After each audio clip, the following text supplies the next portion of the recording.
ishe handisi kutaura nema ndapota inzwai munyengetero wangu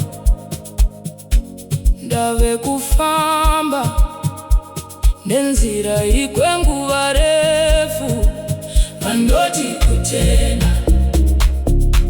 kunogona kubvisa makomo asi zvino ndiri kungoda simba rekuti ndimire vanhu vari kundiseka vachindibvunza kuti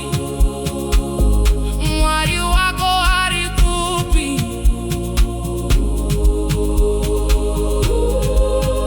Mwari wangu musatendera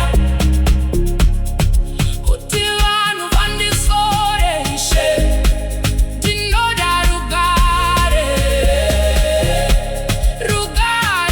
rusingapere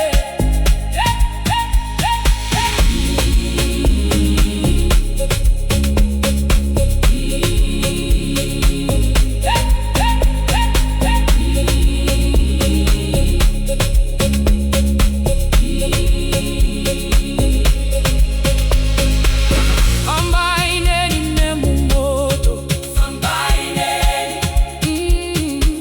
ndinokudai kupfuura zvakare kare Fambai Neni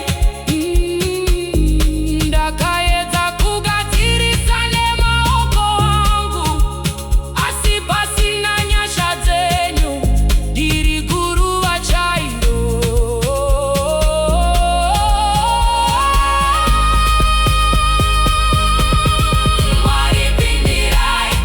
Waripindirai, sungirira mwana wangu nakukunza kusvika pano kuti akusiye pakati ndivo Jehovha Jireh vanogovera zvakakwana